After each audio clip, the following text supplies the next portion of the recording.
प्रभु यीशु प्रभु यीशु ने फिर से हमको एक अच्छा अवसर दिया है वचन की उपस्थिति में आने के लिए, उसके लिए धन्यवाद। നമ്മള് നമ്മൾ വാസ്തവത്തില് സ്വർഗനിവാസികളാണ്. हम लोग वास्तव में स्वर्ग के निवासी के लोग हैं। ആ സ്വർഗ സ്ഥലത്തിലെ ആ ആ സ്വച്ഛമായ വിശുദ്ധിയും ആ സ്വർഗീയ അന്തരീക്ഷവും നമ്മൾ ഭൂമിയിൽ വെച്ച് തന്നെ കണ്ടറിഞ്ഞ് ആ ഒരു സ്വഭാവത്തിലേക്ക് നമ്മൾ നീങ്ങിക്കൊണ്ടിരിക്കുക.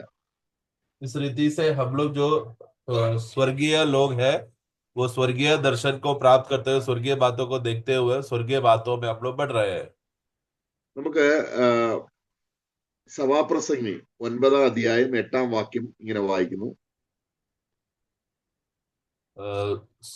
श्रेष्ठ गीत, എക്ലിസിയാസ്റ്റിക്സ് सभा उपदेश, അതിന്റെ അധ്യായം 9-ാം അധ്യായം 8-ാം വാക്യം. उसका 9 का 8 में आप इस रीति से पढ़ते हैं। तेरे वस्त्र सदा उजले रहे और तेरे सिर पर तेल की घटी न हो। अपने व्यर्थ जीवन के सारे दिन जो उसने सूर्य के नीचे तेरे लिए ठहराए हैं, अपनी प्यारी पत्नी के संग में बिताना, क्योंकि तेरे जीवन और तेरे परिश्रम में जो तू सूर्य के नीचे करता है, तेरा यही भाग है। നമ്മള് അതിന്റെ ആ 8-ാം വാക്യം പ്രധാനമായി നിന്റെ വസ്ത്രം എല്ലായ്പ്പോഴും വെള്ളയായിരിക്കട്ടെ, നിന്റെ തലയിൽ എണ്ണ കുറയാതിരിക്കട്ടെ. तेरा वस्त्र सदा उज्जवल रहे और तेरा सिर पर तेल की गटी ना हो। വെള്ള എന്ന് നമ്മൾ ഉദ്ദേശിക്കുമ്പോൾ അത് വിശുദ്ധിയാണ് എന്ന് പൊതുവെ നമുക്കറിയാം. और जो सफेद है करके या उज्जवल करके जो शब्द यहाँ पर लिखा गया है, वो सफेद है अंग्रेजी परिभाषा, दूसरे परिभाषा में जो आप जानते हैं कि शुद्धता को दिखाता है। അത് വിശുദ്ധിയുടെ ഒരു ചിഹ്നമായിട്ട് മാത്രമല്ല, ഒരു സ്വർഗീയമായ പരിവേഷം നമുക്ക് നൽകി തരുന്ന ഒരു ഒരു നിറമാണ് വെള്ള എന്നുള്ളത്.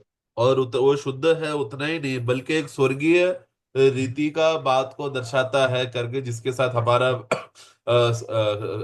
हमारा भी उसमें बात है, उसमें जो सफेद बात को, रंग को दिखाता है। അപ്പോൾ തന്നെ അത് ഒരു വിശുദ്ധിയുടെ അടയാളം കൂടിയാണ്. और उस स्वर्गीय बात तो है ही, उसके साथ साथ वो एक पवित्र चीज को भी दर्शाता है। കർത്താവ് പറഞ്ഞല്ലോ, ഞാൻ വിശുദ്ധനായിരിക്കുന്നത് പോലെ നിങ്ങളും വിശുദ്ധരായിരിക്കും. प्रभु ने जैसा कहा कि जैसा मैं पवित्र हूँ वैसा तुम भी पवित्र रहो। എന്നാല് നമുക്ക് നമ്മുടെ സ്വന്തം പ്രവൃത്തി കൊണ്ട്, ബിബിൾ ബ്രദർ പ്രാർത്ഥിച്ചപ്പോൾ പറഞ്ഞതുപോലെ, നമുക്ക് നമ്മുടെ സ്വന്തമായ പ്രവൃത്തി കൊണ്ട് ആ സ്വർഗീയ പരിവേഷം, സ്വർഗീയമായ ആ ഒരു നിറത്തിലേക്ക് എത്താൻ നമുക്ക് കഴിയുകയില്ല.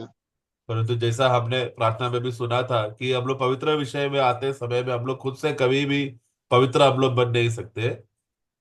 അതുകൊണ്ട് ദൈവം എങ്ങനെയാണ് നമ്മളെ ആ ഒരു സ്വർഗീയ വസ്ത്രധാരികളായിട്ട്, സ്വർഗത്തിൽ തേജസ് മാത്രമല്ല തേജസ്സിന്റെ വസ്ത്രവുമുണ്ട്. तो इसके लिए हम लोग किस रीति से हम लोग को स्वर्ग में प्रभु हमें स्वर्गीय रीति से, महिमादायक रीति से हमें रखेंगे, उस विषय में हमें देखेंगे। स्वर्ग में एक बात हमें देखना है, हमें सिर्फ महिमा है करके उतना ही नहीं, लेकिन महिमा को हम धारण करेंगे वस्त्र के समान। അപ്പൊ നമുക്ക് അതിനോടുള്ള ബന്ധത്തിൽ കർത്താവ് എങ്ങനെയാണ് നമ്മളെ ആ ഒരു നിർമ്മലമായ ആ സത്യമായ വസ്ത്രധാരണത്തിലേക്ക് നമ്മളെ നയിക്കുന്നത്, അതിനാവശ്യമായ നടപടികൾ നമ്മുടെ വശത്തു നിന്നും ഉണ്ടാകേണ്ടത് എങ്ങനെയാണ് എന്നുള്ള കാര്യങ്ങൾ നമുക്ക് ചിന്തിക്കാം. इस विषय में किस रीति से प्रभु हमको उस स्वर्गीय रूप से हमें पहनाकर हमें स्वर्गीय रीति में हमें बनाए रखेंगे, और उस विषय में हमारा उसमें क्या हाथ है, हम उसमें क्या कार्य हम करेंगे करके उस विषय को हम थोड़ा देखेंगे। ആദ്യമായിട്ട് കർത്താവ് പറഞ്ഞ ഒരു വാക്യത്തിലേക്ക് നമുക്ക് തിരിയാം. നമുക്ക് യോഹന്നാന്റെ സുവിശേഷം 13-ാം അധ്യായം അതിന്റെ 10-ാം വാക്യം. यूहन्ना का सुसमाचार 13 का 10 में प्रभु एक बात कहता है। അവിടെ അതിന്റെ 10-ാം വാക്യത്തിൽ ഇങ്ങനെ വായിക്കാം. 13 का 10 पढ़े। यीशु ने उससे कहा, जो नहा चुका है उसे पाँव की सिवा और कुछ धोने का प्रयोजन नहीं, परंतु वह बिल्कुल शुद्ध है और तुम शुद्ध हो, परंतु सबके सब नहीं। ഓക്കെ, അവിടെ കർത്താവ് ഒരു പ്രത്യേക നിലയിൽ തന്റെ ശുശ്രൂഷകൾ അവസാനിപ്പിച്ചിട്ട് വിശുദ്ധ മാളികയിൽ അവരുമായിട്ടുള്ള വചന അവന്റെ ലാസ്റ്റ് ഫെയർവെൽ സർവീസിന്റെ ആരംഭത്തിലുള്ള ഒരു വചനമാണ് നമ്മളിപ്പോൾ വായിച്ചത്. हम जानते हैं कि प्रभु यहाँ पर अपने चेलों के साथ अंतिम रीति से ऊपर का कमरे में रहकर, उनके मृत्यु के पहले की बात है, अंतिम बार ऊपर का कमरे में रहकर प्रभु उनसे बातें करता है। അവിടെ നമ്മള് കുളിക്കുക എന്നുള്ള പദം മലയാളത്തിലാണുള്ളത്. നമ്മൾ വാഷ് എന്നാണ് അവിടെ നമ്മൾ വായിക്കുന്നത്. तो वहां पर जो यहाँ पर जो शब्द जो यहाँ पर हम इस्तेमाल किया है करके धोने के विषय में यहाँ पर हम देखते हैं. ഓക്കെ, നമ്മള് ബാത്ത് എന്ന് പറഞ്ഞാലും വേദപുസ്തകത്തിൽ തുടർമാനമായിട്ട് ബാത്ത് എന്നുള്ളൊരു പദമല്ല, വാഷിംഗ് വാഷിംഗ് വാഷിംഗ് എന്നൊരു പദമാണ് നമ്മുടെ വിശുദ്ധീകരണത്തിനും നാം വെള്ള വസ്ത്രം ഉടുക്കുന്നതിനുള്ള പദവിയിലേക്കും നമ്മളെ ഉയർത്തുന്നതിനും കർത്താവ് ചെയ്യുന്നത്. तो यहाँ पर जो नहा चुका है करके जो शब्द है वो वास्तव में नहाने के विषय में नहीं बल्कि हमें धोने के विषय का बात है जो प्रभु यीशु मसीह हमारे लिए हमसे हमारे लिए किया है. അത് കുളിക്കുക എന്നൊരു കാര്യം കൂടെ ഉണ്ട് ആ അർത്ഥത്തില്. उसमें एक निलाने का बात भी उसमें आता है. അത് ഒരിക്കലായി എന്നേക്കും നടക്കുന്ന ഒരു കാര്യത്തിലാണ് ആ കുളി എന്ന് ഉദ്ദേശിക്കുന്നത്. നമ്മുടെ ആത്മാവിന്റെ കുളിയാണ്. ആത്മാവിനെ കുഞ്ഞാട് രക്തത്താൽ നമ്മളെ കഴുകി നമ്മളെ ഒരു പൂർണ്ണ ഒരു ശുദ്ധീകരണം നിർത്തുന്നതിനെയാണ് ഉദ്ദേശിക്കുന്നത്. और वो एक ही बार होने वाला बात है जो प्रभु यीशु मसीह के क्रूस में लहू का उस बलिदान के द्वारा या लहू बहाने की वजह से हमारे आत्मा को धोकर शुद्ध करके निलाकर शुद्ध करके रखने का बात का विषय में जो कहा गया है जो एक ही बार होता है.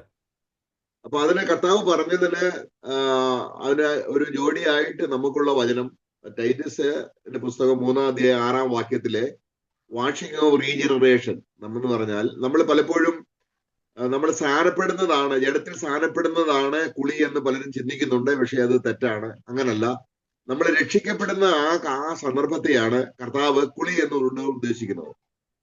यही संबंध की बात को हम लोग तीतोस का पुस्तक में भी हम पढ़ते हैं. तीतोस 17 ടൈറ്റസ് 3:6. तो तीतोस का पुस्तक 3:6 में जब पढ़ते समय में इसी बात को वहां पर हमारे धोने के विषय में वहां पर जब बोलते समय में 3:6 पढ़ेंगे.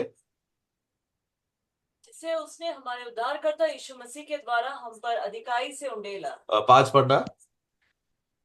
तो उसने हमारा उद्धार किया और यह धर्म के कामों के कारण नहीं जो हमने आप किए, पर अपनी दया के अनुसार नए जन्म के स्नान और पवित्र आत्मा के हमें नया बनाने के द्वारा हुआ.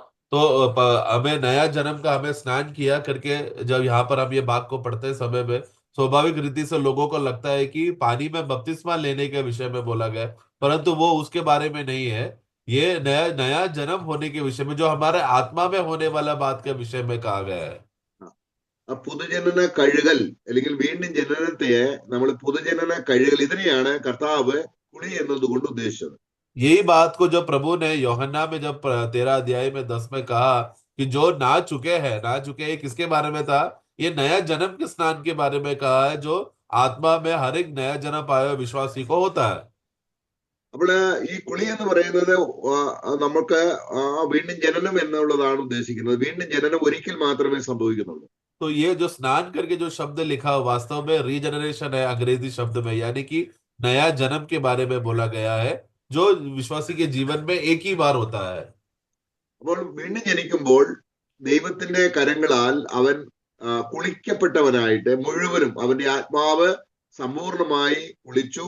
അവന്റെ ദേഹിയും ശരീരവും എല്ലാം ദൈവത്തിന്റെ വേണ്ടി അല്ലെങ്കിൽ കർത്താവ് ചെയ്ത വീണ്ടെടുപ്പ് വേലയുടെ റിഡംഷന്റെ അടിസ്ഥാനത്തിൽ അവന്റെ ആളത്വം മുഴുവനും കർത്താവിനുള്ളതായി, അതാണ് ഈ കുളിച്ചു എന്നുള്ളതുകൊണ്ട് അർത്ഥമാണ്.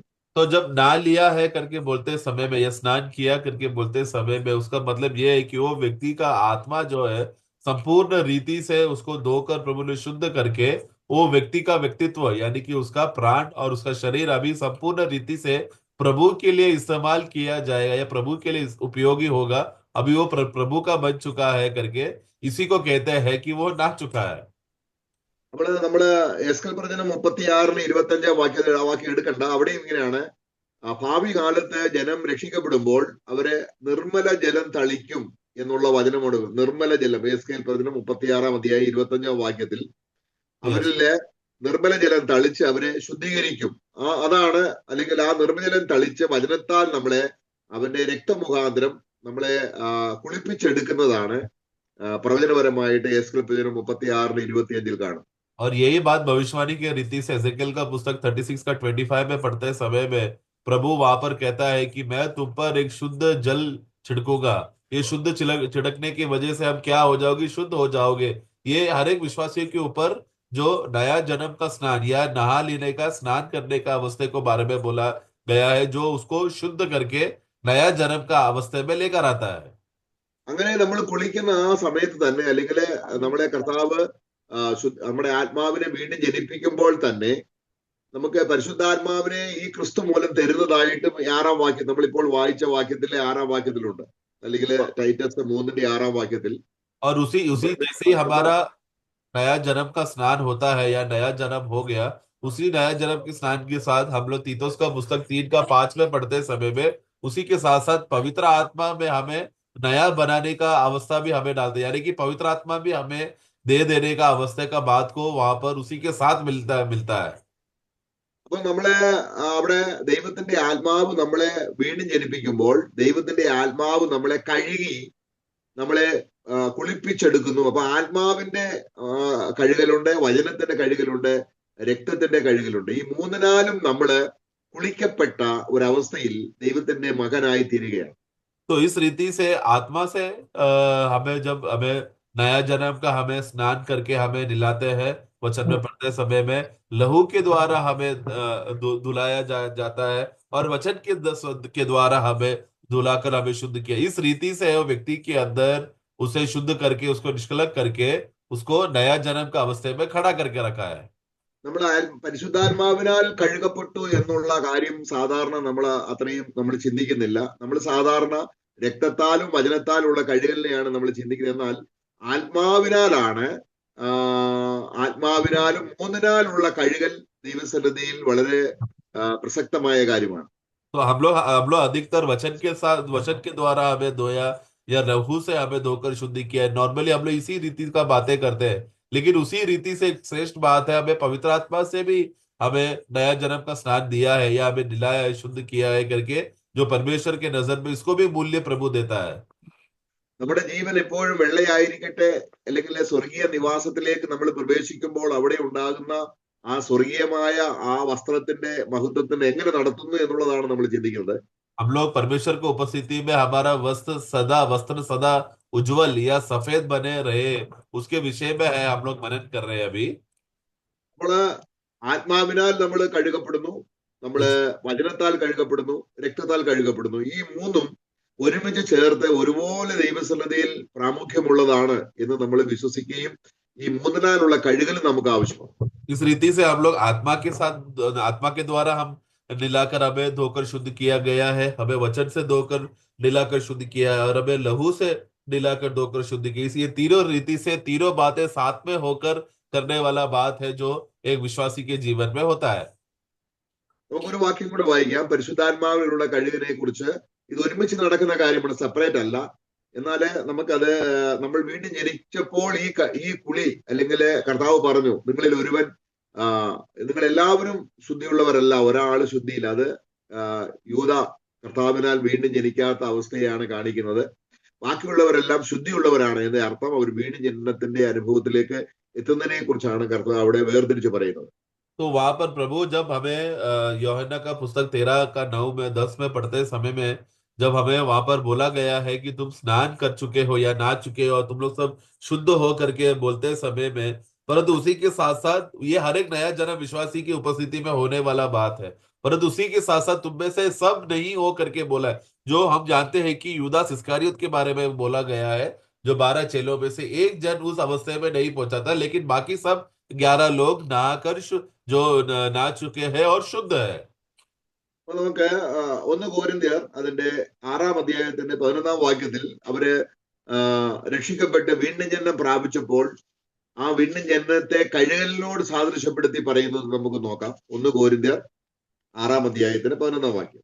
पहला कोरिन्थी 6-11 में पढ़ते समय में वहां पर भी हमें नया जन्म का अनुभव में हमें धोया है करके विषय को हम वहां पर हम पढ़ेंगे, जो कोरिन्थिया मंडली को पौलुस कहता है। पहला कोरिन्थी 6-11। और तुम में से कितने ऐसे ही थे, परंतु तुम प्रभु यीशु मसीह के नाम से और हमारे परमेश्वर की आत्मा से धोए गए और पवित्र हुए और धर्मी ठहरे। ഇവിടെ നമ്മള് ക്രിസ്തുവിന്റെ നാമം എന്നാണ്, ക്രിസ്തുവിന്റെ രക്തം എന്നായാലും നാമം എന്നായാലും ഒന്ന് തന്നെയാണ്. അപ്പം ക്രിസ്തുവിന്റെ നാമത്തിലും അല്ലെങ്കിൽ കർത്താവായ യേശുവിന്റെ നാമത്തിലും പരിശുദ്ധാത്മാവിനാലും കഴുകി ശുദ്ധീകരണവും നീതീകരണവും പ്രാപിച്ചു. तो हम यहाँ पर हम देखते हैं कि यीशु मसीह के नाम के द्वारा यहाँ पर हो रहा है, जब जानते हैं कि यीशु मसीह का नाम हो या लहू हो, वो एक ही उद्देश्य से वहां पर बोला गया है, जो परमेश्वर यीशु मसीह के नाम से और उसी परमेश्वर की आत्मा से, जो पवित्र आत्मा के द्वारा हम धोए गए हैं। അപ്പോൾ നമ്മളെ കംപ്ലീറ്റ് നമ്മുടെ ആത്മാവിനെ കഴുകി ശുദ്ധീകരിച്ച് കുളിപ്പിച്ചെടുത്ത് നമ്മളെ ദൈവം ഇനി നീതിമാൻ എന്നും വിശുദ്ധനും എന്നാ പറയുന്നത്. അപ്പൊ तो ആ अभी അടിസ്ഥാനത്തിലാണ് ദൈവം നമ്മളെ ആ കഴുകൽ പ്രാപിച്ച അന്ന് മുതൽ നീതിമാനാണ്, വിശുദ്ധനാണ്. इसके लिए इस रीति से पवित्र आत्मा में हमें हमारा मनुष्य आत्मा को संपूर्ण रीति से नया जन्म हुआ, मतलब संपूर्ण रीति से हमें धोकर शुद्ध ठहरा दिया, शुद्ध बना दिया है, जिसके वजह से आज से हम लोग को पवित्र और धर्मी ठहराने का जो पदवी भी हमें मिल चुका है। इसलिए जिस किसी का भी नया जन्म हुआ है वो ऑटोमेटिकली पवित्र भी है और धर्मी भी है। അപ്പൊ നമുക്ക് സ്വയമായിട്ട് ചെയ്യാൻ കഴിയുകയില്ല. ദൈവമാണ് നമ്മളെ ഈ കഴുകൽ കുളിപ്പിക്കുന്നതിലൂടെ നീതിമാനായും നമ്മളെ വിശുദ്ധനായും ദൈവം കൗണ്ട് ചെയ്യണം, നമ്മളെ എണ്ണുകയാണ്. तो ये हमसे खुद से हम करने वाला या प्राप्त करने वाला बात नहीं है, ये परमेश्वर यीशु मसीह के द्वारा करने वाला बात है। और ये यीशु मसीह है जो हमें हमें दिलाकर, हमें धुलाकर, हमें शुद्ध करके, हमें पवित्र और धर्मी ठहराकर वो हमें गिनता है और वो हमें मानता है इस रीति से। അപ്പൊ നമ്മുടെ പൊസിഷൻ എന്താണ്? നമ്മള് കുളിക്കപ്പെട്ടപ്പോൾ നമ്മൾ നീതിമാനാണ്, ദൈവസന്നിധിയിൽ വിശുദ്ധനാണ്. ഇത് മറന്നു പോകരുത്. കാരണം ഈ മൂന്നിലാലുള്ള കഴുകൽ നമുക്ക് ലഭിച്ചു. അതുകൊണ്ട് ദൈവസന്നിധിയിൽ പൂർണ്ണമായും നമ്മള് നീതിവാന്മാരാണ്, വിശുദ്ധരാണ്. इसके लिए ये पदवी को कभी नहीं भूलना। जिस दिन से हमारा आत्मा के द्वारा हमारा मनुष्य आत्मा को धोया हुआ या हमारा नया जन्म हो गया है, उसी रीति से हमें मिला हुआ पदवी है कि हम पवित्र भी है और हम लोग धर्मी भी ठहराए गए हैं। ये बात को हम लोग कभी नहीं भूलना है। अंत तक हमें इसी अवस्था, इसी पदवी में प्रभु ने रखा है। ഇത് നമ്മുടെ സ്ഥാനീയമായ പൊസിഷനാണ്. നമ്മളെ കർത്താവ് പാപിയായിരുന്ന അവസ്ഥയിൽ നിന്ന്, നമ്മള് മരിച്ച അവസ്ഥയിൽ നിന്ന്, നമ്മളെ കടക്കാരായിരുന്ന അവസ്ഥയിൽ നിന്ന് നമ്മളെ വിടുവിച്ച് ദൈവം നമ്മളെ അംഗീകരിച്ചപ്പോൾ, മകനായി അംഗീകരിച്ചപ്പോൾ ദൈവത്തിന്റെ സന്നിധിയിൽ നാം നീതിമാനാണ്, നാം വിശുദ്ധനാണ്. तो ये हमारा एक स्थिर स्थिर स्थिर पदवी है। स्थानीय रीति से हमको सर्वदा के लिए प्रभु ने हमको इसी स्थिर पदवी में हमें रखा है। वो है कि हम लोग पवित्र किए गए हैं और हम लोग धर्मी ठहराए गए हैं। ഇതിനകത്ത് നമ്മള് സഭയിലെ ശുശ്രൂഷകന്മാരും വിശ്വാസികളും രണ്ട് തട്ടിൽ അവരാകുന്നത് കർത്താവിന് വളരെയധികം പ്രയാസം ഉണ്ടാക്കുന്നത്. അങ്ങനെയാണ് നിക്കോലോവരുടെ നടപ്പ് എന്ന് പറയുന്ന ഒരു ഉപദേശത്തെ കർത്താവ് അവിടെ എഫെസോസ് സഭയോട് പറയുമ്പോൾ അവരെ ശാസിക്കുന്നുണ്ട്. കാരണം നിക്കോലോവരുടെ നടപ്പ് നീ പകയ്ക്കുന്നത് ഞാനും പകയ്ക്കുന്നു. അത് എന്ന് പറഞ്ഞാൽ സഭയിൽ ശുശ്രൂഷയ്ക്ക് വേണ്ടി വേർതിരിഞ്ഞവർ വിശുദ്ധരും സാധാരണ വിശ്വാസികൾ വിശുദ്ധരല്ല. അവര് ഈ ദൈവദാസന്മാരുടെ ശുശ്രൂഷയിലൂടെ അവർക്ക് കീഴെയാണ്, വിശുദ്ധിയിൽ അവർ താണ പടിയിലാണ് എന്നുള്ള ഒരു നിലവാരം സഭയിൽ കൊണ്ടുവന്നതിനെയാണ് കർത്താവ് നിക്കോലോവരുടെ നടപ്പ് എന്നുള്ളത് കൊണ്ട് അർത്ഥമാക്കി കർത്താവ് അവരെ ശാസിക്കുന്നു. तो हम जानते हैं कि जब हम लोग सब लोग पवित्र ठहराए गए हैं करके बोलते समय में, उसी के साथ साथ कुछ लोग ऐसे भी बोलते हैं कि जो प्रभु के दास लोग हैं वो लोग ज्यादा पवित्र है और जो बाकी विश्वासी है वो लोग साधारण लोग है करके इस प्रकार का भेदभाव भी मंडलियों में लाया जाता है। इस विषय में प्रभु ने प्रकाशित वाक्य का पुस्तक में जब मंडलियों से बात करते समय में, खास रीति से एफेसोस मंडली को वहां पर एक बात उनको कहता है कि निकलोवियों का उपदेश को जो तुम लोगों ने, जिसको तुमने बैर किया है, उसको मैं भी नफरत करता हूँ, बैर ही रखता हूँ। मतलब क्या है कि एक ऊंचा नीचा जाति का अवस्था, मंडली में कुछ लोग ऊंचा दर्जे के ज्यादा पवित्र है और बाकी लोग साधारण विश्वासी है करके ऐसा ऊंचा नीचा दर्जा करने का जो पदवी जो कलीसिया में लाया था, प्रभु कहता है कि मैं उससे नफरत करता हूँ। എന്നാൽ സഭയോട് മൊത്തമായിട്ട് കർത്താവ് പറയുന്ന അന്ത്യശാസനം നമ്മള് വെളിപ്പാട് പുസ്തകം 22 അധ്യായത്തിന്റെ 11 വാക്യത്തിൽ വായിക്കുമ്പോൾ, और मंडली को सबसे अंतिम विषय का बात हम बोलते समय में रेवलेशन 22 वर्स 22 का 11 में हम लोग इस रीति से हम लोग पढ़ते हैं, जो अन्याय करता है वो अन्याय ही करता रहे, और जो मलिन है वो मलिन बना रहे, और जो धर्मी है वो धर्मी बना रहे, और जो पवित्र है वो पवित्र बना रहे। നോക്കുക, ലോകത്തിൽ രക്ഷിക്കപ്പെടാത്ത, ദൈവം കഴുകാത്ത, കുളിപ്പിക്കാത്ത ആ വ്യക്തിയോടാണ് പറയുന്നത്, അനീതി ചെയ്യട്ടെ, അശുദ്ധനെ അശുദ്ധി ചെയ്യട്ടെ. അത് വിശ്വാസികളെ കുറിച്ചല്ല. വിശ്വാസികളെ കുറിച്ച് പറയുമ്പോൾ കർത്താവ് രണ്ട് പ്രത്യേക പദം അവിടെ പറയുന്നുണ്ട്. നീതിമാൻ ഇനിയും തന്നെ നീതി ചെയ്യട്ടെ, വിശുദ്ധൻ ഇനിയും തന്നെ അപ്പം വിശുദ്ധീകരിക്കട്ടെ. അപ്പം നീതിമാൻ എന്നും വിശുദ്ധനെന്നും നമ്മളെ വിളിച്ചിട്ട് നമ്മൾ ഇനി സ്വർഗത്തിൽ എത്തുന്നത് വരെയും നമ്മളിൽ തുടർമാനമായി ചെയ്തുകൊണ്ടിരിക്കേണ്ട രണ്ട് കാര്യങ്ങളാണ് നമ്മൾ നീതി ചെയ്യണം, അല്ലെങ്കിൽ നമ്മൾ വിശുദ്ധീകരണത്തിൽ മുന്നേറണം. അത് നീതിമാൻ എന്ന സ്ഥാനമില്ലെങ്കിൽ, വിശുദ്ധൻ എന്ന സ്ഥാനമില്ലെങ്കിൽ, ഇത് രണ്ടും നമ്മൾ ചെയ്യാൻ ദൈവാത്മാവിന് കഴിയത്തില്ല. तो इसके लिए वहां पर 11 का दो भाग को हम देखते हैं, एक है अन्याय करने वाला और दूसरा है मलिन रहने वाला। ये दोनों बातें वो अविश्वासियों के बारे में बोला गया है जिन्होंने कभी भी आत्मा में नया जन्म या आत्मा का स्नान का अनुभव उनको जिसको नहीं मिला, उनके विषय में बोला है। वो लोग हमेशा अन्यायी रहेगा, अधर्मी का अवस्था में रहेगा, और वो लोग हमेशा मलिन भी रहे क्योंकि उन लोग का नया जन्म नहीं हुआ है। लेकिन जो इसलिए वो ये उन लोगों को कहता है, लेकिन जो विश्वासी लोगों को उनको क्या कहता है, दो बातें उनको बोला है, धर्मी बना, धर्मी के विषय में बोला और पवित्र। ये क्योंकि ये क्यों ऐसा बोला, क्योंकि ये विश्वासियों को मिलने वाला एक बार नया जन्म के द्वारा जो मिलने वाला पदवी है कि प्रभु ने उनको धर्मी बनाया और प्रभु ने उनको पवित्र बनाया करके, ये एक स्थिर पदवी है जो हर एक विश्वासी को अपना मृत्यु तक या प्रभु का आगमन तक रहने वाला पदवी है। तो जिनको ये नहीं मिला वो लोग अन्यायी करते रहेगा और मलिन बनते रहेगा। लेकिन जो जिसको नया जन्म हो गया और वो धर्मी का पदवी मिल चुका है, वो क्या करते रहेगा आगे तक, प्रभु का आगमन तक वो धर्मी धर्मी बना ही रहेगा, उसी का कार्य में करते रहेगा। और जो पवित्र बन चुका है, जो पदवी मिल चुका है, उसी पवित्रता में आगे बढ़ते रहेगा। അപ്പൊ നീതീകരണവും വിശുദ്ധീകരണവും ഒരു ഒരു കാലത്ത് മാത്രമല്ല, അല്ലെങ്കിൽ ഒരു വർത്തമാന രീതിയിൽ കണ്ടിന്യൂ ആയിട്ട് നമ്മള് നടക്കുന്ന ഒരു പ്രോസസ് ആയിട്ടാണ് തിരുവചനം നമ്മളെ പഠിപ്പിക്കുന്നത്. इसके लिए धर्मी धर्मी का धर्म का कार्य धर्मी बना रहना और पवित्र बना रहने का विषय वो एक ही बार होने वाला बात नहीं है। वचन को जब वो पढ़ते समय में वो करते रहने वाले बात, यानी कि वो चलते रहने वाला बात को वह बताया गया है। അപ്പൊ അവിടെ നമ്മള് നീതീകരണം ഒരിക്കലേ ഉള്ളൂ, ശരിയാണ്. പക്ഷെങ്കിൽ നമ്മളിലൊരു പാപം വരുമ്പോൾ കർത്താവിന് പിന്നെയും ദൈവസന്നിധിയിൽ നമ്മളെ നീതീകരിക്കേണ്ടതുണ്ട്. അതാണ് നമ്മളെ വായിക്കുന്നത്. നമുക്ക് 1 യോഹന്നാൻ 2-ാം അധ്യായത്തിൽ എന്താ വായിക്കുന്നത്? ഒരു പാപം ചെയ്ത ഒരു വ്യക്തിയോടുള്ള ബന്ധത്തിൽ ദൈവം അവനെ ഒരിക്കൽ നീതീകരിച്ചത് കൊണ്ട് ആ നീതീകരണത്തെ ബേസ് ചെയ്ത് യേശുക്രിസ്തുവിന് ഇപ്പോൾ നമുക്ക് വേണ്ടി മധ്യസ്ഥ ചെയ്ത് നമ്മളെ നീതീകരിക്കുകയാണ്. അപ്പൊ വർത്തമാനപരമായ കാലത്തെ നീതീകരണമുണ്ട്, ശുദ്ധീകരണമുണ്ട്. ഇത് രണ്ടും നമ്മൾ മറന്നു പോകരുത്. കാരണം ഇത് കർത്താവിന്റെ വെള്ളവസ്ത്രം ധരിക്കുന്നതിനുള്ള അടിസ്ഥാന യോഗ്യതയാണ്. നമുക്ക് യോഹന്നാന്റെ ലേഖനം 2-ാം അധ്യായം ഒന്നുകൂടെ വായിക്കാം. 1 യോഹന്നാൻ 2-ാം അധ്യായത്തിന്റെ 1-2. पहले यूहन्ना 2 का 1 और 2 पढ़ेंगे। ए मेरे बालकों, मैं ये बातें तुम्हें इसलिए लिखता हूँ कि तुम पाप न करो, और यदि कोई पाप करे तो पिता के पास हमारा एक सहायक है, अर्थात धार्मिक यीशु मसीह। 2 भी। അപ്പോൾ നമ്മളൊരു കുറവുണ്ടെങ്കിൽ, നമ്മളൊരു പാപം വന്നാൽ നമ്മളെ നീതീകരിക്കുന്നവൻ ദൈവം. നീതീകരിച്ചവൻ ദൈവം എന്നല്ല, നമ്മളെ നീതീകരിക്കുന്നവൻ എന്ന് പറയുമ്പോൾ അത് റോമലേഖനം 8-ാം അധ്യായത്തിൽ പിന്നെയും നമ്മളെ യേശുക്രിസ്തു കാൽവരി ക്രൂശിൽ ചിന്തിയ രക്തത്തിന്റെ അടിസ്ഥാനത്തിൽ നമ്മളെ നീതീകരിക്കാൻ യേശുവിന് റൈറ്റ് ഉണ്ട്. കാരണം അവനാ ചെയ്ത പാപത്തിന് ഞാൻ പരിഹാരം വരുത്തിയിരിക്കുന്നു എന്ന് കർത്താവ് ദൈവസന്നിധിയിൽ പറയുന്നതാണ്. സാത്താൻ എപ്പോഴും നമ്മുടെ കുറവുകൾ ദൈവസന്നിധിയിൽ കൊണ്ടുവരുമ്പോൾ, നമ്മളെ അനീതിയുള്ളവരായി ചിത്രീകരിക്കുമ്പോൾ, നമ്മളെ നീതീകരിക്കാൻ ഒരു അഡ്വക്കേറ്റിനെ ദൈവസന്നിധിയിൽ ദൈവം തന്നിട്ടുണ്ട്. അതാണ് നമ്മുടെ കർത്താവായ യേശുക്രിസ്തു. तो हम लोग जानते हैं कि जब हम लोग पाप करने को हमें जो धर्मी हमें जो बना के रखा है करके बोलते समय में, ये एक फिक्स प्रकार का पदवी है जो सर्वदा के लिए रहने वाला है। परंतु हमारे पाप के वजह से हमारे अंदर जो मलिनता आ चुका है, जिसके वजह से हमें जो धर्मी बनाने का स्थान का जो पदवी है उसमें दाग आता है। और शैतान हमेशा निरंतर हमें विरुद्ध बातें हमें हमारे विषय में कहते रहते समय में, उस धर्मी में दाग लगने की वजह से क्या हो गया, प्रभु यीशु मसीह है जो हमारे लिए एक महायाजक बनकर, एक सहायक बनकर, हमारे लिए मध्यस्थी बनकर, हमारे लिए पक्षपात करके हमारा वो धार्मिकता के निमित्त जो हमको ऑलरेडी जो हमें मिल चुका है, हमारे लिए मध्यस्थी करता है।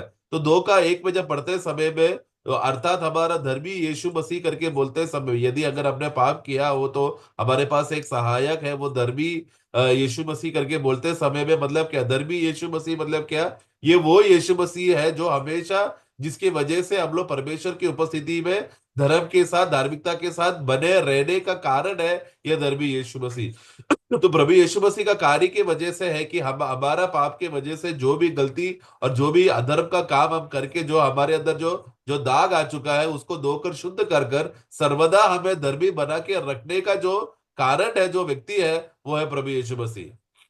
അപ്പോൾ നമ്മള് ചിന്തിച്ചു, ദൈവത്തിന്റെ ആത്മാവിനാൽ നമ്മള് നീതീകരണവും വിശുദ്ധീകരണവും പ്രാപിച്ചു. सबसे पहला हमने देखा कि हम प्रभु आत्मा के द्वारा परमेश्वर ने हमें धर्मी किया और हमें पवित्र किया. നമ്മളിൽ ഒരു കുറവ് വന്നാൽ വീണ്ടും നമ്മൾ കർത്താവിന്റെ അടുക്കൽ വന്ന് പാപം ഏറ്റു പറയുമ്പോൾ ഈ ആത്മാവിനാൽ വീണ്ടും ദൈവത്തിന്റെ ആത്മാവ് നമ്മളെ പുതുക്കി നമ്മളെ എന്ത് ചെയ്യുന്നു, നമ്മളെ മനസ്സ് രൂപാന്തരപ്പെടുത്തി നമ്മളെ ആ നീതീകരണത്തിൽ ഉറപ്പിച്ച് നമ്മളെ ദൈവസനിൽ നിർത്തുന്ന. അപ്പോൾ ആ പ്രവൃത്തി ഇന്നും ആത്മാവ് തുടരുകയാണ്. അപ്പോൾ നമ്മൾ ആത്മാവിനാൽ, ദൈവത്തിന്റെ വചനത്താൽ, ക്രിസ്തുവിന്റെ രക്തത്താൽ ഈ മൂന്നിനാലുമുള്ള നീതീകരണവും ശുദ്ധീകരണവും നിരന്തരമായി ഒരുമിച്ച് പോകുന്ന ഒരു കാര്യമാണ്. और उतना ही नहीं, अगर हम लोग ने गलती से पाप कर बैठे या हमने पाप किया हो तो हमारे पास पिता परमेश्वर की उपस्थिति में एक सहायक होने की वजह से पवित्र आत्मा हमें क्या करता है, तुरंत हमें वो धोकर शुद्ध करके वापस हमें निष्कलंक रीति से या धर्मी का जो अवस्था है, जो हमारा पहले से अवस्था था, उसी बात में हमें सिर खड़ा करके रखता है। तो ये यीशु मसीह का उस कार्य की वजह से पवित्र आत्मा में मिलने वाला भाग्य है, जो हमें पाप की वजह से जो दाग हमारे ऊपर आने का कारण में प्रभु हमें संभालता है। तो वो यही आत्मा है जो जिसे हमें धोकर हमें शुद्ध किया, वचन से हमें धोकर शुद्ध करता है और हमें लहू से हमें धोकर शुद्ध करके हमें हमेशा निष्कलंक खड़ा करके रखता है। അപ്പം നമുക്ക് ഒരു വാക്യം കൂടെ വായിക്കാം. 1 യോഹന്നാൻ 5:8 3 പേര് നമ്മളെ കുറിച്ച് സാക്ഷി പറയുന്നുണ്ട്. पहला यूहन्ना 5:8 में हम लोग पढ़ते समय में 3 लोग हैं जो हमारे विषय में गवाही देता है करके हम पढ़ते हैं। 8 पढ़े। और गवाही देने वाला 3 है, आत्मा और पानी और लहू, और तीनों एक ही बात पर सहमत है। അപ്പൊ എന്താണ് ഈ നമ്മൾ നേരത്തെ ഇത് കണ്ടു, നമ്മൾ ആത്മാവിനാലും പരിശുദ്ധാത്മാവിനാലും രക്തത്താലും വചനത്താലും നമ്മൾ ശുദ്ധീകരണം പ്രാപിക്കുന്നത് പറഞ്ഞു. ഈ മൂന്നിന്റെയും സാക്ഷ്യം 3 പേരും, അല്ലെങ്കിൽ വചനത്താലും, അല്ലെങ്കിൽ ക്രിസ്തു, വചനം എന്ന് പറയുന്നത് കർത്താവ് തന്നെയാണ്. അപ്പം ദൈവത്തിന്റെ പരിശുദ്ധാത്മാവ് ാലും അവന്റെ വചനത്താലും നമുക്ക് ലഭിക്കുന്ന ഈ സാക്ഷ്യം, ഈ 3 പേരുടെയും സാക്ഷ്യം ഒന്ന് തന്നെ. അപ്പോൾ നമ്മളെ ശുദ്ധീകരിച്ചുവെന്നും കഴുകിയെന്നും ദൈവത്തിന്റെ വചനം പറയുന്നു, പരിശുദ്ധാത്മാവ് പറയുന്നു, വെള്ളം പറയുന്നു. ഈ വെള്ളം എന്ന് നമ്മൾ ഉദ്ദേശിക്കുന്നത് ജലസ്നാനം എന്ന് ഉദ്ദേശിച്ചല്ല. കർത്താവിന്റെ ജീവൻ, അല്ലെങ്കിൽ കർത്താവിനെ അവന്റെ നെഞ്ചത്ത് കുത്തിയപ്പോൾ രക്തവും വെള്ളവും വന്നു. ആ രക്തം കാണിക്കുന്നത് കഴുകൽ പ്രാപിച്ചാൽ ഉടനെ തന്നെ ജീവന്റെ അനുഭവം നമുക്കുണ്ടാകും. അപ്പൊ ജീവന്റെ അനുഭവം നമുക്ക് ഉണ്ടായി എന്ന് ദൈവത്തിന് നിത്യജീവൻ തന്നെ നമ്മളോട് സാക്ഷി പറയുകയാണ്. ദൈവത്തിന് പോയി പറയുകയാണ് നമ്മൾ വീണ്ടും ജനിച്ചവരാണ്. കാരണം രക്തം എവിടെ നമ്മൾ ഡീല് ചെയ്യുന്നു അവിടെ ജീവനുണ്ട്. तो गवाही देने वाले 3 है, आत्मा, पानी और लहू, और ये तीनों एक ही बात में सहमत है। इसी विषय में प्रियो हम लोग इतना देर से हम लोग इसी विषय में कह रहा था कि हम लोग यीशु मसीह का हमें आत्मा के द्वारा, लहू के द्वारा और जो वचन के द्वारा हमें धोकर शुद्ध करके हमें पवित्र और निर्दोष और हमें धर्मी हमें ठहरा कर रखकर हमें रखा है। और ये बात का गवाही है जो आज हमें मिला है, और हमारे अंदर ये गवाही, ये तीनों का बात का गवाही का सहमति है जो हमारे अंदर हमें चला रहा है। आत्मा के विषय में हम जानते हैं कि वो पवित्र आत्मा का कार्य है। जब हमने देखा कि यीशु को जब भाला भोगा गया था क्रूस पर उनकी मृत्यु के बाद, तब हम देखते हैं कि उसकी छाती से पानी और लहू बहकर आया था करके हम देखते हैं। तो उसमें पानी और लहू का मतलब क्या है? लहू जो है, जो छुटकारे का दाम जो प्रभु ने हमें मनुष्य जात को बचाने के लिए जो किया था, वो बलि का दाम था जो लहू को दिखाता है। और पानी मतलब क्या? उसी पानी के द्वारा वो जीवन का उद्देश्य है, यीशु मसीह का जीवन। जिधर लहू छुटकारा का दाम के द्वारा हमें लहू देकर हमें बचाया, वहीं पर तुरंत प्रभु यीशु मसीह का जीवन जो पानी दिखाता है, मतलब यीशु मसीह का जीवन बहकर आकर हमारे अंदर अनंत काल का जीवन दे दिया, जो प्रभु यीशु मसीह स्वयं है। इस रीति से हमें आत्मा जो पवित्र आत्मा है, पानी यानी कि यीशु मसीह का जीवन, और लहू जो छुटकारे का दाम जो यीशु मसीह ने क्रूस पर दिया, वो तीनों ने का गवाही है जो जिसमें सहमत होकर हमें खड़ा करके हमें पवित्र बनाए रखा है। അപ്പൊ നമ്മൾ വീണ്ടും ജനിച്ചപ്പോൾ ദൈവത്തിന്റെ ആത്മാവിനാലും ദൈവത്തിന്റെ വചനത്താലും യേശുവിന്റെ രക്തത്താലും നമ്മള് കഴുകൽ പ്രാപിച്ചു, നീതീകരണം പ്രാപിച്ചു, വിശുദ്ധീകരണം പ്രാപിച്ചു. അല്ലെങ്കിൽ നമ്മൾ നീതിമാനായി തീർന്നു, വിശുദ്ധനായി തീർന്നു. इस रीति से पवित्र आत्मा के द्वारा उस पवित्र आत्मा से और लहू से और वचन से हमें धोकर, हमें स्नान कराकर हमें नया जन्म दिया, और उसी के साथ साथ हमें पवित्र भी बनाया, और हमें निर्दोष ठहराकर हमें धर्मी भी बनाया। എന്നാൽ തുടർമാനമായിട്ടും നമ്മളിൽ പിന്നെയും നമ്മളിൽ തെറ്റുകൾ വരും, കുറവുകൾ വരും. അപ്പോൾ വീണ്ടും നമ്മുടെ വശത്തു നിന്നും ദൈവം നമ്മളെ നീതീകരിച്ചതും വിശുദ്ധീകരിച്ചതും ഓർത്ത് നമ്മൾ പാപം ഏറ്റുപറഞ്ഞ് വീണ്ടും നീതീകരണവും ശുദ്ധീകരണവും നാം പ്രാപിച്ചുകൊണ്ടേയിരിക്കണം. അത് ദിനംതോറും അങ്ങനെയാണ് നമ്മൾ വെള്ളയായി തീരുന്നത്. കഴുകി കഴുകി കഴുകി നമ്മളെ തന്നെ ശുദ്ധീകരിക്കുന്ന ഒരു പ്രക്രിയയിലേക്ക് നമ്മളെ ഏൽപ്പിച്ചു കൊടുത്തെങ്കിൽ മാത്രമേ അവിടെ സ്വർഗനിവാസത്തിൽ നമ്മൾ ചെല്ലുമ്പോൾ അല്ലെങ്കിൽ നമുക്ക് തേജസ്സിന്റെ വസ്ത്രം നമുക്ക് വേണ്ടി ഒരുക്കിയിരിക്കുന്നത് അണിഞ്ഞ് ദൈവസന്നിധിയിൽ നിൽക്കാൻ കഴിയുള്ളൂ. तो हम जानते हैं कि प्रभु ने, क्योंकि हमें एक बार के लिए हमें धोकर शुद्ध करके हमें पवित्र और निष्कलंक और धर्मी बना के रखा है, तो भी हमारे जीवन में पाप आने की वजह से उस पाप का कारण हमारे ऊपर जो दाग लगता है, वो दाग से छुटकारा पाने के लिए हमें प्रभु यीशु मसीह का कार्य पर हम लोग विश्वास करते हैं, जो हमारा मध्यस्थ है, जो हमें दोबारा हमें धोकर शुद्ध करता है। तो वो ये जितने बार हम लोग प्रभु की उपस्थिति में आते हैं और मन फिरकर उस प्रभु का धुलने का काम को, जो हमें वापस शुद्ध बनाए रखने का और निष्कलंक बनाए रखने का और धर्मी बनाए रखने का काम नया जन्म के बाद भी हमें कराए रखता है, ये हर एक विश्वासी के जीवन में बहुत जरूरी है। क्योंकि जितना जितना हम लोग धुलते रहेंगे, उतना उतना हमारा वस्त्र जो शुद्ध होकर सफेद होकर उज्जवल रीति से बना रहेगा, जो अंतिम रीति में हमें महिमा मिलने का कारण बनता है। അപ്പൊ നമ്മള് വെള്ളത്താൽ കഴുകൽ പ്രാപിക്കുന്നു, അല്ലെങ്കിൽ നമ്മള് വചനത്താൽ കഴുകൽ പ്രാപിക്കുന്നു. നമ്മൾ എഫെസ്യ ലേഖനം 5-ാം അധ്യായം അതിന്റെ 26-ാം വാക്യം വായിക്കുമ്പോൾ एफिसियों का पुस्तक उसका 5 का 26 में हम लोग पढ़ते समय में वचन के द्वारा या पानी के द्वारा हम लोग धोए हैं करके वहां पर हम पढ़ते हैं। അത് നിരന്തരമുള്ള അല്ലെങ്കിൽ നമ്മള് നീതീകരണവും ശുദ്ധീകരണവും പ്രാപിച്ചവർക്ക് വീണ്ടും അവരെ കർത്താവ് ദിനംതോറും നമ്മളിൽ ചെയ്യേണ്ട അല്ലെങ്കിൽ നാം ചെയ്യേണ്ട കാര്യമാണ് അവിടെ അതിന്റെ 5:26. ഒരു തേജസ്യ സഭ അല്ലെങ്കിൽ തേജസ്സുള്ള വെള്ളയായ ഒരു കുറവുമില്ലാത്ത പെർഫെക്റ്റ് ആയ ഒരു സഭയെയാണ് കർത്താവ് ഒരുക്കുന്നത്. उसका 26 पढ़ेंगे, 26-27। उसको वचन के द्वारा जल के स्नान से शुद्ध करके पवित्र बनाए और उसे एक ऐसी तेजस्वी कलीसिया बनाकर अपने पास खड़ी करे, जिसमें न कलंक, न जुरी, न कोई ऐसी वस्तु हो, वरन पवित्र और निर्दोष हो। तो वचन के द्वारा जल स्नान से हमें धोकर हमें शुद्ध कर कर पवित्र बनाता है करके बोलते समय में ये किसको करने वाला बात है? जिसका ऑलरेडी नया जन्म हो चुका है, उनको उनको मिलने वाली बात है। जिनको नया जन्म हो चुका है उनको प्रभु वचन के द्वारा, क्योंकि उन लोग का पाप और अधर्म की वजह से जो दाग उनमें लग गया था, उन विश्वासियों को प्रभु फिर से, जो सचमुच मन फिरा के आने वाले लोगों को प्रभु का वचन क्या करता है, हमें वापस हमें धोकर जल जो जो जल के स्नान से हमें शुद्ध करके रखता है, ताकि हम लोग एक तेजस्वी कलीसिया बनकर प्रभु पिता परमेश्वर की उपस्थिति में खड़े रह सके। तेजस्वी मतलब क्या? एकदम चमकने वाला, एकदम श्वेत, जिसमें कोई दाग या जूरी नहीं, उस रीति से सुंदर हम लोग खड़े रहकर प्रस्तुत वहां पर रहे। उस अवस्था में प्रभु है जो हमें ये धोकर हमें शुद्ध करने का कार्य, सेवा हमारे अंदर करता है। അപ്പോൾ അതാണ് കർത്താവ് മാളിക മുറിയിൽ വെച്ച് ശിഷ്യന്മാർ കാണിച്ചു കൊടുത്തത്. ശിഷ്യന്മാരുടെ കാല് കഴുകിയത് എന്താണ്? അത് കുളിയെ കുറിച്ചല്ല, പിന്നെ ആ കുളിച്ചിരിക്കുന്നവർക്ക് ദിനംതോറും കാല് കഴുകേണ്ടതുണ്ട്. അതുകൊണ്ട് കാല് കഴുകുക എന്ന് പറയുന്നത് വചനത്താൽ നമ്മളെ കഴുകി ശുദ്ധീകരിക്കുന്നതിനെയാണ്.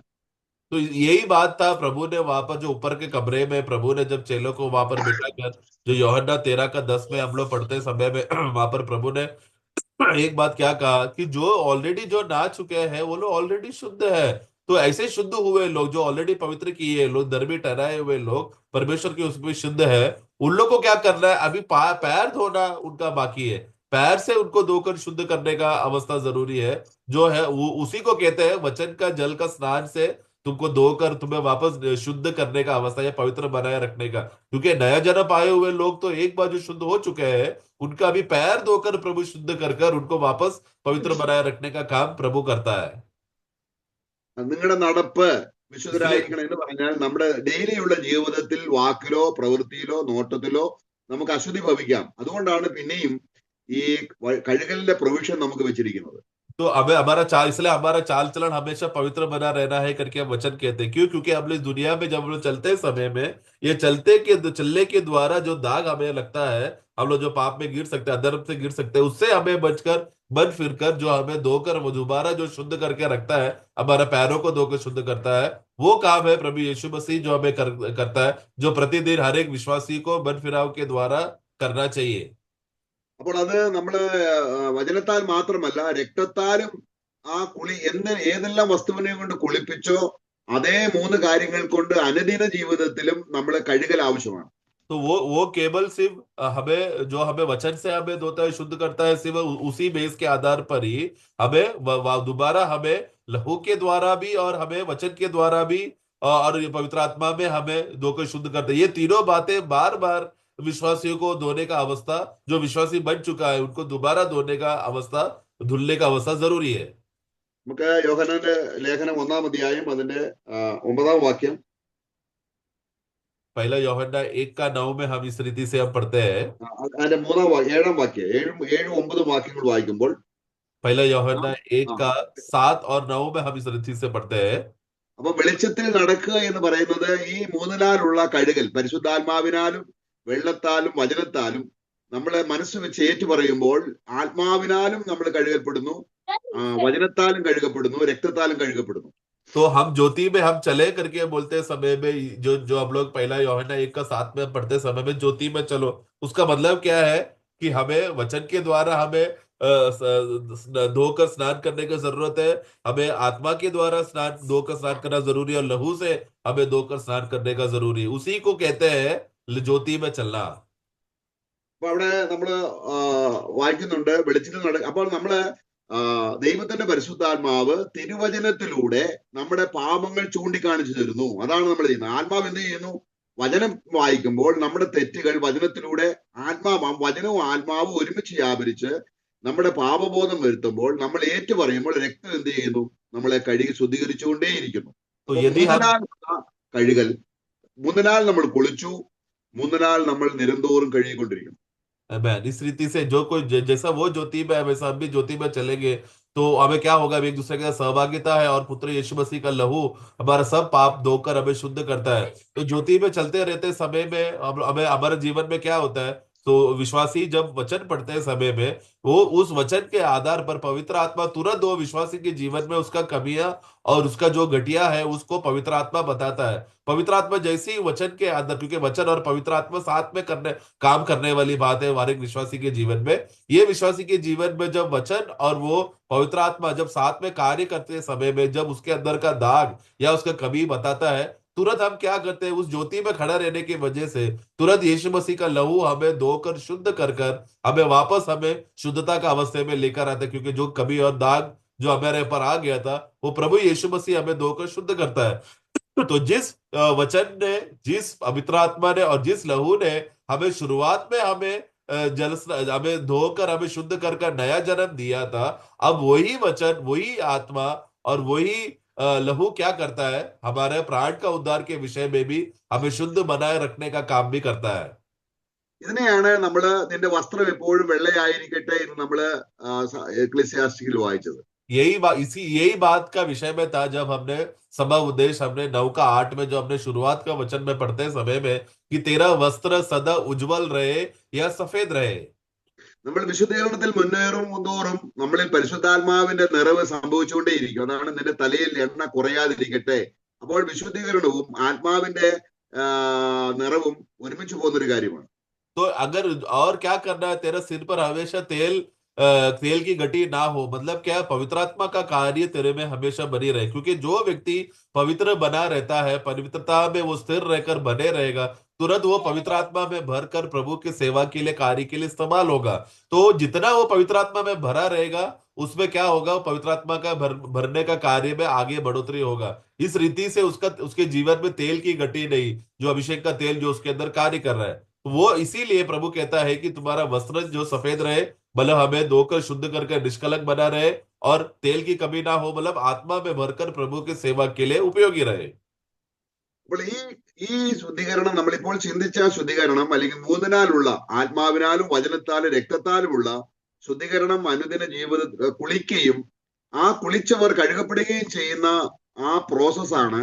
അല്ലെങ്കിൽ അതില്ലാത്തവൻ പിശാചിന്റെ മകനാകുന്നു. അതാണ് നമ്മള് 1 യോഹന്നാൻ 3-ാം അധ്യായത്തിന്റെ 8-ാം വാക്യത്തിൽ വായിക്കുന്നത്.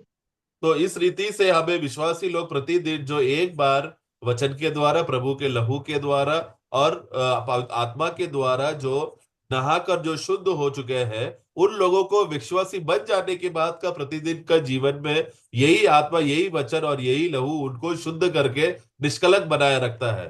परंतु जिसके अंदर ये काम नहीं होता, आत्मा का कार्य नहीं हो रहा, वचन का काम नहीं हो रहा, लहू का कार्य नहीं होता, वो लोग शैतान के संतान है करके हम लोग पहला यूहन्ना का पुस्तक 3 अध्याय में पढ़ते समय में हम देखते हैं। फर्स्ट जॉन चैप्टर 3:8 में हम इस रीति से पढ़ते हैं। പാപം ചെയ്യുന്നവൻ, അവിടെ വായിക്കുന്ന പാപം ചെയ്യുന്നവൻ പിശാചിന്റെ മകൻ. അത് വെളിപ്പാട് പുസ്തകം നമ്മൾ വായിച്ചല്ലോ. പാപം ചെയ്യുന്നവൻ പാപം ചെയ്യട്ടെ, കാരണം അവൻ പൊസിഷനലി അവന് കുളിച്ചിട്ടില്ല, നീതിമാനും വിശുദ്ധനുമായില്ല, അവൻ പാപം ചെയ്തോട്ടെ, കാരണം അവനാണ് സാത്താന്റെ മകൻ. എന്നാൽ വീണ്ടും ജനിച്ചവനിൽ ഈ മൂന്ന് കാര്യങ്ങൾ നിരന്തരം നമ്മളിൽ നടക്കുന്ന ഒരു കാര്യമാണ്. तो ये जो कोई पाप करता है वो शैतान की ओर से है। यही बात हमने प्रकाशित पुस्तक में भी हमने पढ़ा था। जो अशुद्ध है उसको और अशुद्ध करने दो, जो अधर्मी है वो और अधर्मी रहने दो। ऐसा क्यों हो रहा है? क्योंकि वो लोग शैतान के नियंत्रण के होने की वजह से वो लोग कभी स्नान का अनुभव वचन के द्वारा, पवित्र आत्मा के द्वारा और लहू के द्वारा स्नान का अनुभव नहीं होने की वजह से वो लोग हमेशा अशुद्ध और अशुद्धता का रीति में है, निष्कलंक वो लोग नहीं है। तो ऐसा लोग जब पाप करते हैं वो लोग कौन है? शैतान की ओर से है। परंतु हम लोगों को हमें वचन और प्रभु का वचन और लहू और आत्मा का दिलाए जाने का अवस्था होने की वजह से हम लोग शैतान की ओर से नहीं है, हम लोग प्रभु की ओर से है। വെളിപ്പാട് പുസ്തകം അവസാനമായിട്ട് കർത്താവ് പറയുന്ന വാണിംഗ് നമ്മൾ അതിന്റെ 22 അധ്യായം 14 വാക്യം വായിക്കുമ്പോൾ, रिवेलेशन का प्रकाशित वाक्य 22 का उसमें 14 में जब हम लोग पढ़ते समय में 14, धन्य वे हैं जो अपने वस्त्र धो लेते हैं, क्योंकि उन्हें जीवन के पेड़ के पास आने का अधिकार मिलेगा और वे फाटकों से होकर नगर में प्रवेश करेंगे। നോക്ക് അവിടെ വായിക്കുന്നത് എവിടെയാണോ? വസ്ത്രം അലക്കുന്നവർ. അപ്പം അലക്കുക എന്ന് പറഞ്ഞാൽ എന്താണ്? കഴുകി വൃത്തിയാക്കുക. നമ്മളെ ഈ മൂന്ന് കാര്യം നമ്മൾ ഈ ചിന്തിച്ച കാര്യം തന്നെയാണ്. അപ്പം നമ്മൾ ആത്മാവിനാലും വചനത്താലും രക്തത്താലും നമ്മുടെ ദേഹിയിൽ വരുന്ന പാപങ്ങൾ ഏറ്റുപറഞ്ഞ് കഴുകി കഴുകി കഴുകി ഇവനാണ് ഭാഗ്യവാൻ.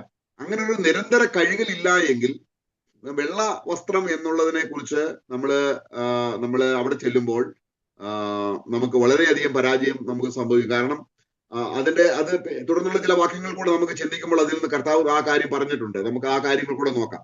तो धन्य है वे जो जिनका वस्त्र धो लेते हैं। तो इसी के विषय में, तो वस्त्र धोने का विषय की बातें था जो इतना देर से हम लोग इसी विषय में हम बात कर रहे थे। जो एक बार जिसका नया जन्म हो गया है, यानी कि आत्मा के द्वारा, वचन के द्वारा, लहू के द्वारा स्नान करके उनको पवित्र ठहराकर, धर्मी ठहराकर जो खड़ा करके रखा है, वो लोग सर्वदा के लिए नया जन्म का अनुभव में तो पहुंच चुका है। परंतु पाप के वजह से जो उनके ऊपर जो दाग लगा है, उसका प्राण में जो दाग लगा है, उस प्राण का वस्त्रों को हमें क्या करना है? उसी आत्मा के द्वारा, वचन के द्वारा और लहू के द्वारा प्रभु के आगमन तक हमें उसको निरंतर धोते रहना। जितना हम लोग उसको धोते रहते हैं उतना हमारा प्राण का इस वस्त्रों को हम लोग धोकर शुद्ध कर उसको सफेद बना रहा है, उज्जवल बना रहा है, जो प्रभु के आगमन के दिन में बहुत काम आएगा। न्याय के दिन में जैसा वस्त्र उसका सफेद, जितना उसका सफेद है उसके हिसाब से रहेगा, उसको प्रतिफल मिलेगा। और जिसका सफेद नहीं है या उज्जवल नहीं है, चमक नहीं रहा, तो उसको हानि उठाना पड़ेगा।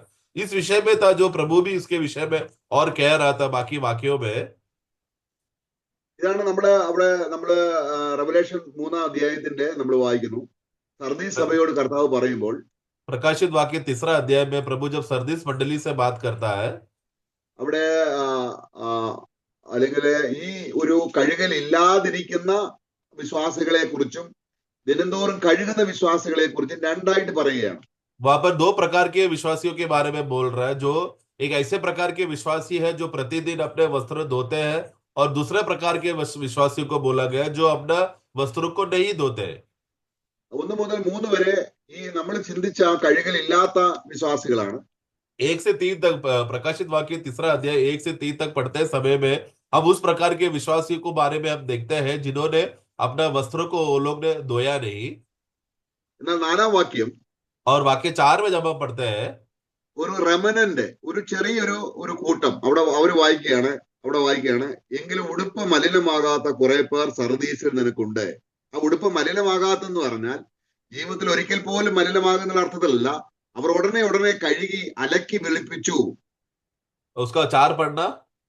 हाँ, सरदेश में तेरे यहाँ कुछ ऐसे लोग हैं जिन्होंने अपने अपने वस्त्र अशुद्ध नहीं किए। तो देखो ये ऐसे कुछ लोग हैं, मतलब उस सरदीस मंडली में कुछ लोग थे, मतलब ज्यादा से ज्यादा लोगों ने क्या किया, वो लोग ने अपना वस्त्रों को अशुद्धता का अवस्था में रखा था। परंतु कुछ लोग ऐसे भी थे जिन्होंने अपना वस्त्रों को अशुद्ध नहीं किया। मतलब क्या, उन लोग के जीवन में कभी भी अशुद्धता नहीं आया, ऐसा नहीं। उनके जीवन में जब भी अशुद्धता आता था वो लोग तुरंत लहू के द्वारा, वचन के द्वारा और पवित्र आत्मा के द्वारा उसको धोकर वो लोग शुद्ध करते थे।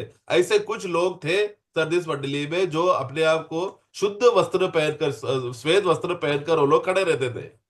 5 വാക്യത്തിൽ और 5वां वाक्य में 5 അവർ യോഗ്യരാകയാൽ അവർ യോഗ്യന്മാരാകയാൽ വെള്ള ധരിച്ചുകൊണ്ട് എന്നോട് കൂടെ നടക്കും.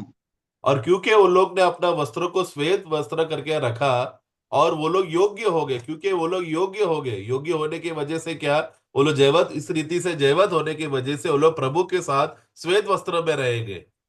കർത്താവ് എല്ലാം ചെയ്തിട്ടുണ്ട്. അതുകൊണ്ട് നമുക്ക് എങ്ങനെയും ജീവിക്കാം എന്നുള്ള ചിന്ത നമ്മളെ വളരെയധികം നമ്മുടെയൊക്കെ ജീവിതത്തിലുള്ള സന്തോഷവും സമാധാനവും നഷ്ടപ്പെടുത്തി കളയും. നമുക്ക് വരാൻ പോകുന്ന മഹിമയെ കുറിച്ച് നമുക്കത് നമ്മുടെ കണ്ണുകളെ അന്ധമാക്കി കളയുന്ന ഒന്നാണ്. അതുകൊണ്ടാണ് നമ്മുടെ വശത്തു നിന്നും ഈ മൂന്നിലാലുള്ള ശുദ്ധീകരണം ദിനംതോറും ആവശ്യമാണ്. അതാണ് അവർക്ക് വെള്ള ഉടുപ്പ്, അവർ യോഗ്യന്മാരാകുന്നത് അങ്ങനെയാണ്. तो हमें प्रभु ने सारा काम कर चुका है, हमें कुछ भी करने का जरूरत नहीं है बोलकर अपना मनमानी में जीने का जो अवस्था है, ऐसे विश्वासी ऐसे लोग धोखे में जी रहे हैं, क्योंकि ऐसा प्रभु ने हमको ऐसा नहीं किया. क्योंकि प्रभु का वचन हमें कहता है कि एक बार जो प्रभु का वचन से और लहू से और आत्मा से जो स्नान किया हुआ लोग है, उन लोगों का जिम्मेदारी है कि प्रतिदिन अपना वस्त्रों को धोकर शुद्ध करके निष्कलंक करने का अवस्था या शुद्ध रहने का अवस्था का जिम्मेदारी प्रभु ने वो विश्वासियों को दिया है, जो हमारी तरफ से हमें ये बात को संभाल कर प्रभु के आगमन तक अपना वस्त्रों को हमें धोना है. നമ്മള് കർത്താവിന്റെ കല്ലറയ്ക്കൽ വെള്ളവസ്ത്രം ധരിച്ച, മിന്നുന്ന വെള്ളവസ്ത്രം ധരിച്ച ദൂതന്മാരെ കാണുന്നുണ്ട്. കാരണം സ്വർഗവാസികളുടെ ഒരു പ്രത്യേകമായ വസ്ത്രമാണ് ഈ വെള്ള എന്ന് ഉദ്ദേശിക്കുന്നത്. हम लोग जानते हैं कि जब प्रभु यीशु मसीह का उनको गाड़ा जाने के बाद तीसरा दिन में हम देखते हैं कि जब वहां पर चेले लोग और स्त्री लोग जहां पर कब्रिस्तान में वो लोग गए थे, तो उसमें से कुछ लोगों ने स्वर्गदूतों को देखा, स्वर्गदूत, और वहां पर उसके विषय में ऐसा लिखा है कि वो लोग चमकते हुए वस्त्र पहना हुए स्वर्गदूत लोग करके वहां पर बोला, जो सफेद रीति से था. तो ये एक स्वर्ग का वेश पोशाक है, एक ऐसा वस्त्र है जो चमकने वाला सफेद वस्त्र है, जो स्वर्ग में हम देखते हैं. നമ്മള് കർത്താവ് മരുഭൂമിയിൽ രൂപാന്തരപ്പെട്ടപ്പോൾ നമ്മുടെ മത്തായി സുവിശേഷം 17 2 വാക്യം ഒന്ന് വായിക്കാം. मती का सुसमाचार 17 का 2 में जब वहां पर प्रभु वहां पर रूपांतरित हुआ था, 17:2 17 का 2 में रूपांतरित का पर्वत में जब प्रभु वहां पर हुआ, प्रभु उधर भी देखो क्या हम देखते हैं, 2 पढ़े. और उनके सामने उसका रूपांतर हुआ और उसका मुंह सूर्य की नाई चमका और उसका वस्त्र ज्योति के नाई उजला हो गया. അവന്റെ വസ്ത്രം വെളിച്ചം പോലെ വെള്ളയായി തീർന്നു. तो जो उसका वस्त्र भी ज्योति के नाई उज्जवल हुआ, यानी सफेद हुआ, उज्जवल यानी सफेद हुआ. ഇത് കർത്താവ് മൂന്നിലാലുള്ള ശുദ്ധീകരണം പ്രാപിച്ചതല്ല, അവൻ അങ്ങനെ തന്നെയാണ് ജനിച്ചത്. കാരണം കർത്താവ് വിശുദ്ധനാണ്. നമ്മളവിടെ വാക്യം വായിക്കാം. അതായത് നമ്മള് കർത്താവിന് നീതീകരണമോ വിശുദ്ധീകരണമോ ആവശ്യമില്ല. അവൻ വിശുദ്ധനായിരിക്കുന്നത് പോലെ നമ്മളെ ആ വിശുദ്ധീകരണത്തിലേക്ക് നയിക്കുക എന്നുള്ളതാണ് ഈ കഴുകൽ കൊണ്ടും ദിനംതോറുമുള്ള നമ്മുടെ ശുദ്ധീകരണം കൊണ്ടും ആവശ്യപ്പെടുന്നത്. അതുകൊണ്ട് നമ്മള് प्रभु यहाँ पर उज्जवल हुआ करके बोलते समय में मतलब क्या, उनको भी पवित्रता और धर्मी ठहराया गया है, ऐसा है हुआ है, धोकर शुद्ध किया है, ऐसा गलतफहमी में नहीं रहना, क्योंकि प्रभु को ये सब का जरूरत नहीं. वो जन्म से ही शुद्ध है, वो जन्म से ही धर्मी है, जन्म से पवित्र है. प्रभु ने अपने जीवन में कभी पाप किया नहीं, ना ही वो कभी पाप कर सकता. ऐसा रीति से प्रभु जन्मा है, ऐसा उन्होंने काम किया है. तो ये प्रभु का स्वाभाविक बात था, जो नेचुरल बात, स्वाभाविक बात है, जो यहाँ पर प्रकट हुआ कि वो उज्जवल होकर सफेद होकर प्रकट हुआ. तो वो धोकर शुद्ध नहीं हुआ है, बल्कि वो पवित्रता का एक स्टैंडर्ड है. हमें उसके समान बनना है. जैसा वो पवित्र है वैसा हमें पवित्र बनते रहना है. നമുക്ക് ഒരു വാക്യം കൂടെ വായിക്കാം. 1 യോഹന്നാൻ 3-ാം അധ്യായത്തിൽ 2-3 വാക്യങ്ങള് ചേർത്ത് വായിക്കുമ്പോൾ ഇതേ കാര്യം തന്നെയാണ് അവിടെ വായിക്കുന്നത്. पहला यूहन्ना उसका 3रा अध्याय 2 और 3 को जब साथ में पढ़ते समय में यही बात को हम देखते हैं. 2 और 3. हे प्रियो, നാം ഇന്നതാകുമെന്ന് ഇതുവരെ പ്രത്യക്ഷമായില്ല. അവൻ പ്രത്യക്ഷനാകുമ്പോൾ നാം അവനെ താൻ ഇരിക്കും പോലെ കാണുന്നതാകൊണ്ട് അവരോട് സദൃശന്മാരാകും. 3-ാം വാക്യം വായിച്ചേ. അവനിൽ ഈ പ്രത്യാശ. 3-ാം വാക്യം. 3 पढ़ना. और जो कोई उस पर यह आशा रखता है वो अपने आप को वैसा ही पवित्र करता है जैसा वह पवित्र है. കർത്താവ് നിർമ്മലനാണ്. प्रभु तो पवित्र है. അതിനോട് നമ്മൾ നിർമ്മലീകരിക്കണം. കണ്ടോ, അവന് കഴുകേണ്ട ആവശ്യമില്ല, അവന് ശുദ്ധീകരിക്കേണ്ട ആവശ്യമില്ല. അവൻ എങ്ങനെ ആയിരിക്കുന്നു അതിനോട് നമ്മൾ കഴുകൽ പ്രാപിച്ച് ആത്മാവിനാലും വചനത്താലും രക്തത്താലും. ഇതാണ് നമ്മുടെ ദൈവസന്നിധിയിൽ ഏറ്റവും ആവശ്യമായ 3 കാര്യം. ഈ കാര്യം ഉണ്ടെങ്കിലേ നമ്മുടെ സഭാജീവിതമോ നമ്മുടെ സുവിശേഷ പ്രവർത്തനമോ എല്ലാം അനുഗ്രഹിക്കപ്പെട്ടതായി ഫലമുളവാക്കുന്നതായി തീരുകയുള്ളൂ. तो जैसे वो तो पवित्र है, उनको कभी निष्कलंक होना या निर्मल होना, पवित्र या धोकर शुद्ध होना, इस रीति का अवस्था कभी भी प्रभु का जीवन में हुआ नहीं है और ना ही कभी होगा, क्योंकि वो जन्म से पवित्र है, उनमें अशुद्धता बिल्कुल नहीं, ना ही वो अशुद्ध काम कर सकता है। ऐसा पवित्र प्रभु के उपस्थिति में आते समय में जो प्रभु ने हमें बुलाया है, उस प्रभु के उपस्थिति में उनको हमारे सामने आदर्श रखते हुए हमें उनके समान बनना है।